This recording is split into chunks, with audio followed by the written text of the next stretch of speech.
অষ্টম শ্ৰেণীৰ অষ্টম পাঠ অংকুৰণৰ শ্ৰী শ্ৰী শংকৰদেৱ কবিতাটো ইতিমধ্যে আমি আলোচনা কৰিলোঁ। এতিয়া আলোচনা কৰিম কবিতাটোৰ প্ৰশ্নসমূহ।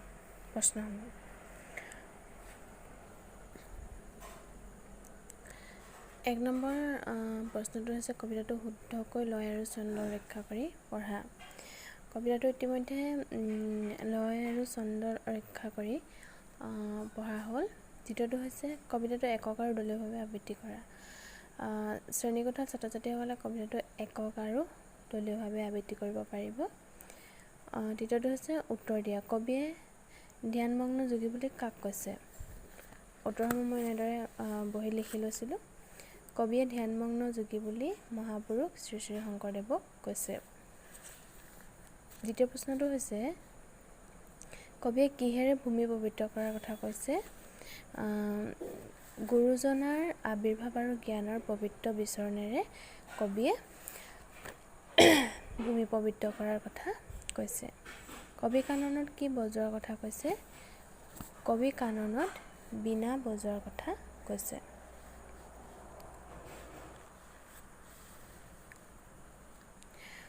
মৰতত কোনে কিহৰ বাতৰি আনি দিলে? মৰতত শ্ৰী শ্ৰী শংকৰদেৱে স্বৰ্গৰ বাতৰি আনি দিয়াৰ কথা কৈছে। কবিতাটোত অসমৰ ঘৰে ঘৰে কি বাজি উঠাৰ কথা কৈছে? শ্ৰী শ্ৰী শংকৰদেৱে কবিতাটোত শংকৰদেৱৰ সৃষ্টিৰাজিৰ মধুৰ ঝংকাৰ বাজি উঠাৰ কথা কৈছে।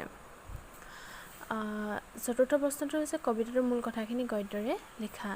কবিতাটোৰ মূল কথাখিনি গদ্যৰে লিখিবলৈ হ'লে প্ৰথমে কবিজনৰ বিষয়ে লিখিব লাগিব। তাৰপিছত আমি কবিতাটোৰ মূল কথাখিনি আমি গদ্য আকাৰে লিখিব লাগিব। যেনে কোন দূৰ অতীতৰ ধ্যানমগ্ন যোগী তুমি, তব পুণ্য কিৰণেৰে কৰিলা পবিত্ৰ ভূমি। কবিয়ে শংকৰদেৱক কোনোবা দূৰ অতীতৰ ধ্যানমগ্ন যোগীৰ সৈতে তুলনা কৰিছে। ঠিক তেনেদৰে এইখিনি এনেদৰে গদ্য আকাৰে আমি লিখি যাব লাগিব। পিছৰ প্ৰশ্নটো হৈছে তলৰ আস্থানা শব্দবোৰৰ অৰ্থ সোঁফালৰ বন্ধনীৰ ভিতৰত দিয়া আছে, সেইবোৰৰ শুদ্ধ অৰ্থ বাছি উলিয়াই লিখা। প্ৰথমে কোন দূৰ অতীতৰ ধ্যানমগ্ন যোগী তুমি, ইয়াত ধ্যানমগ্নৰ শব্দৰ অৰ্থ হ'ব তন্ময়। এনেদৰে মই এনেদৰে ৰাইট চিন মাৰি দেখাই দিছোঁ।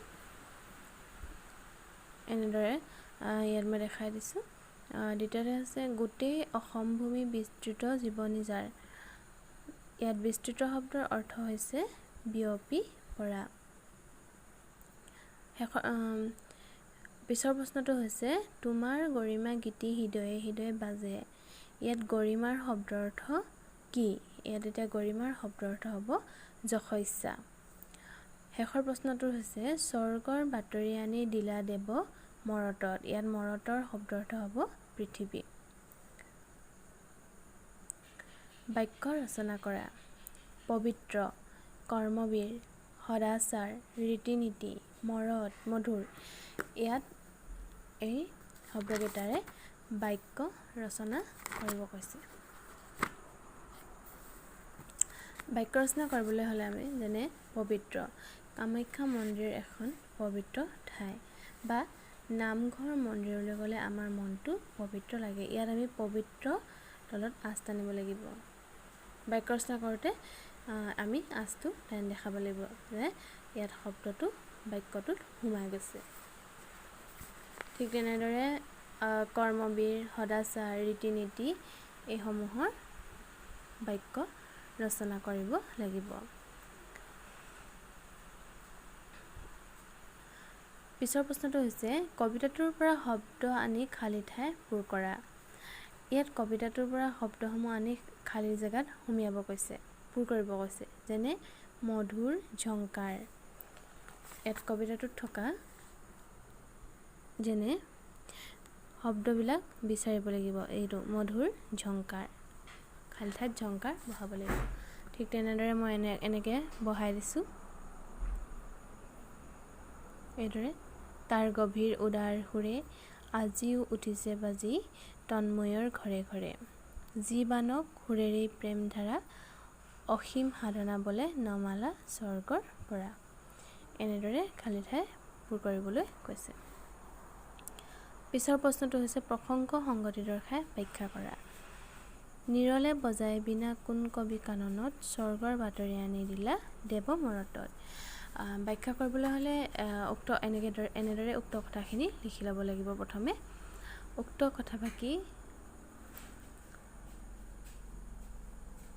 কথাফাকি আমাৰ পাঠ্যপুথিৰ অংকুৰণৰ অন্তৰ্গত কবি যতীন্দ্ৰনাথ দুৱৰা ৰচিত শ্ৰী শ্ৰী শংকৰদেৱ নামৰ কবিতাটিৰ পৰা তুলি অনা হৈছে। উক্ত কথাফাকিৰ জৰিয়তে কবিয়ে আমাক বুজাব খুজিছে যে এনেদৰে লিখি আমি নিৰলে বজাই বিনা কোন কবি কাননত স্বৰ্গৰ বাতৰি আনি দিলা দেৱ মৰতত, এই কথাফাকিৰ অৰ্থ লিখিব লাগিব। যে নিৰলে বজাই বিনা কোন কবি কাননত, নিৰলে বিনা বজাই মানে শ্ৰী শ্ৰী শংকৰদেৱে অকলেই সাহিত্য সংস্কৃতিৰ ৰাজিৰ ওপৰত লিখি স্বৰ্গৰ বাতৰি আনি দিলা দেৱ মৰতত আমাৰ মাজত বিলাই দিলে, এই সম্পৰ্কে কথাষাৰে এই সম্পৰ্কে বুজাইছে। ঠিক তেনেদৰে তোমাৰ জীৱনী দেৱ লিখে এনে সাধ্যকাৰ গোটেই অসমভূমি বিস্তৃত জীৱন যাৰ। এনেদৰে প্ৰথমে লিখাৰ দৰে উক্ত কথাফাকি এইসমূহ লিখি ল'ব লাগিব। উক্ত কথাফাকি আমাৰ পাঠ্যপুথিৰ অংকুৰণৰ অন্তৰ্গত কবি যতীন্দ্ৰনাথ দুৱৰা ৰচিত শ্ৰী শ্ৰী শংকৰদেৱ নামৰ কবিতাটিৰ পৰা তুলি অনা হৈছে। উক্ত কথাফাকিৰ জৰিয়তে কবিয়ে আমাক বুজাব খুজিছে যে এই বুলি লিখি পেলাই আমি এই কথাষাৰিৰ ভাৱটো লিখিব লাগিব। তোমাৰ জীৱনী দেৱ লিখে এনে সাধ্যকাৰ গোটেই অসমভূমি বিস্তৃত জীৱনী যাৰ। তোমাৰ দৰেই কাৰো সাধ্য নাই এনেদৰে লিখিবলৈ। তাৰ পিছৰ প্ৰশ্নটো হৈছে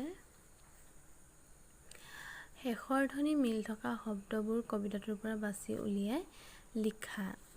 কবিতাটোত থকা শেষৰ ধ্বনি মিল থকা শব্দবিলাক বাছি উলিয়াই লিখিব কৈছে। যেনে তুমি, ভূমি, সুৰে, ঘৰে এনেদৰে লিখিব লাগিব। পিছৰ প্ৰশ্নটো হৈছে চমুকৈ লিখা। স্বৰ্গৰ বাতৰি আনি দিলা দেৱ মৰতত, ইয়াত উল্লেখ কৰা স্বৰ্গৰ বাতৰি কি বুজাই লিখা।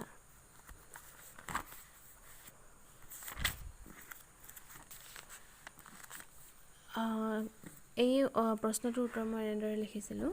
শ্ৰী শ্ৰী শংকৰদেৱে জাতীয় জীৱনৰ সকলো দিশতে সংস্কাৰমূলক দৃষ্টিভংগীৰে জীৱনৰ বোধ জগাই তোলাৰ যি চেষ্টা কৰিছিল তাক স্বৰ্গৰ বাতৰি বুলি কবিয়ে উল্লেখ কৰিছে। এনেদৰে আমি লিখিব লাগিব। তাৰ পিছৰ প্ৰশ্নটো হৈছে কবিয়ে উল্লেখ কৰা মতে শংকৰদেৱে অসমক কি দান দিলে আৰু কিহক নতুন সাজেৰে সজালে। কবিয়ে অসমক আমি এইটো এনেদৰে লিখিব লাগিব যে কবিয়ে অসমক ভাষা সংস্কৃতি কবিয়ে অসমক কি দান দিলে বুলি ক'লে লিখিব লাগিব আমি ভাষা সংস্কৃতি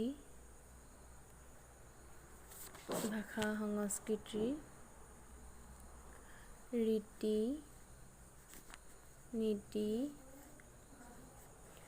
ভাষা সংস্কৃতি ৰীতি নীতি উচ্চ নিচ জাতিৰ ভেদাভেদ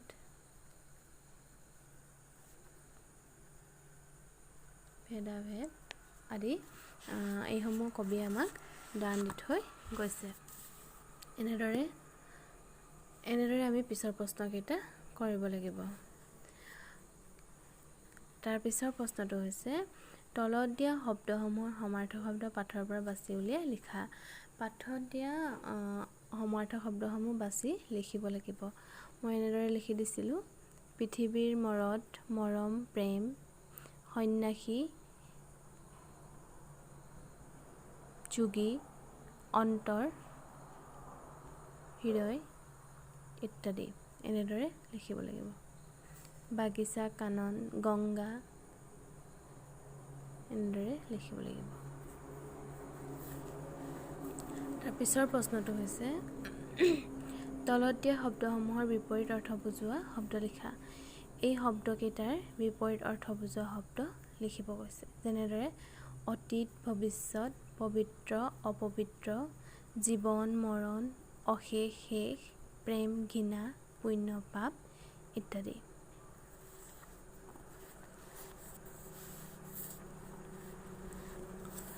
এনেদৰে আমি কবিতাটোৰ প্ৰশ্নসমূহৰ উত্তৰ কৰিব লাগিব।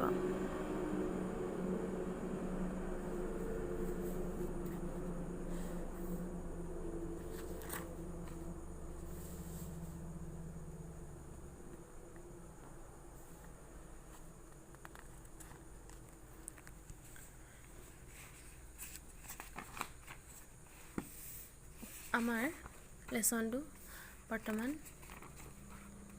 শেষ হৈছে শ্ৰী শ্ৰী শংকৰদেৱৰ। এতিয়া আমি এই কবিতাটোৰ পৰা বুজিব পাৰিলোঁ যে শ্ৰীমন্ত শংকৰদেৱে আমাৰ অসমীয়া জাতিটোৰ প্ৰতি বহুতো অৱদান আগবঢ়াই থৈ গৈছে আৰু তেওঁৰ দৰে বা তেওঁৰ নিচিনাকৈ কোনেও আমাৰ জাতিটোৰ প্ৰতি এনেকুৱা সৃষ্টিৰাজিসমূহৰ অৱদান দিব পৰা নাই, অৰ্থাৎ দিব নোৱাৰিব। ধন্যবাদ।